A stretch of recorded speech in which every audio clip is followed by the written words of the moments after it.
বিশিষ্টজনেরা, আমার অর্চনা দিদি, হালিম ভাই, আমার বিধুভূষণ দত্ত বা আমার মজুল স্যার, ওনাদের আমার অনেক আগের পরিচিত। হঠাৎ আজকে দেখেছি, কিন্তু যখন ওনার নাম শুনছিলাম তখন ওনার সঙ্গে আমার যে বিগত 4-5 বছর আগে খুব গুরুত্বপূর্ণ কিছু বিষয় নিয়ে আলোচনা হয়েছিল। এরপরে আমার আমির ভাই, মুন্নি চেত্রী বা ড্রাইভার অ্যাসোসিয়েশনের সহপাঠী ভাই বন্ধুরা, আমি নিজে একজন ড্রাইভার। এখন আপনারা কইতে পারেন আপনার ড্রাইভার কীরকম। আমি একমাত্র জিসিবি বাদে এভরিথিং সব গাড়ি আমি সুপার থেকে নিয়ে সব চালাই, কারণ আমি নিজে নিজের গাড়ি থেকে শিখছি। এবং আমি 2008 সালে করিমগঞ্জ জেলা থেকে ডিটি অফিস থেকে আমার লাইসেন্সটা আমি নিয়ে গেছি। আমি একজন ড্রাইভার, যদিও আমি প্রফেশনালি ড্রাইভার না, কিন্তু আমি নিজেও ড্রাইভার। আমার নিজে সব কিছু গাড়িও চালাই, আমার যখন যেন যাই যেখানে মনে করেন আমি চালাইতে পারি। তাই দেখো, আজকে আপনারা যে কোনো সময় মানে ছোটো পাবিও না যে আমরা ড্রাইভার। আমি এরা সম্মান করি।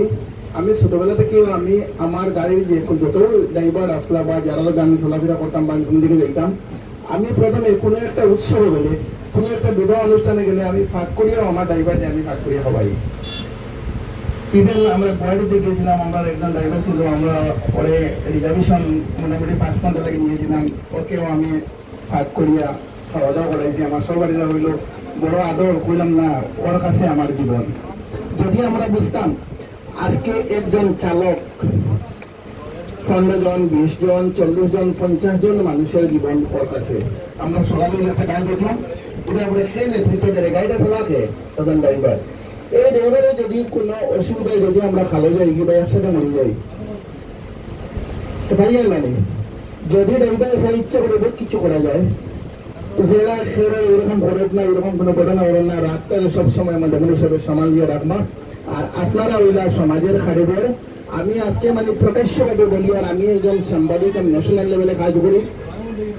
আমি করিমগঞ্জ ডিস্ট্রিক্টের ইনচার্জে আছি আয়রল্যান্ড ভারতের। এছাড়াও আমি একটা পত্রিকায় আছি, দৈনিক নববার্তার। এরপরে আমি একটা অসমিয়া চ্যানেলে আছি, সেটারও করিমগঞ্জ ডিস্ট্রিক্টের ইনচার্জ। ওরকম আরেকভাবে আছে। আর আমার একটা নিজস্ব চ্যানেল আছে, এসপিএম বাংলা টিভি। আমার বাংলার প্রতিনিধি যে বিধুভূষণ, ওনার রিক্রুটমেন্ট করা হয়েছে, ওনারা আপনারা সহযোগিতা করবা। আর আপনারা সমাজের একটা অংশ, তাই আমি আপনাদেরকে সবসময় শ্রদ্ধা করি। আর আমি একটা জিনিস মানে আজকে আমার স্যারের কাছ থেকে বা আমার অর্থনীতি বা সবাই, আমার আমির ভাই বা সবাই একটা কথা বলছে, আমার রাজুরাও বলছে যে আপনারা ওই সেইটা রাখতে একটু সমাজে রাখবা।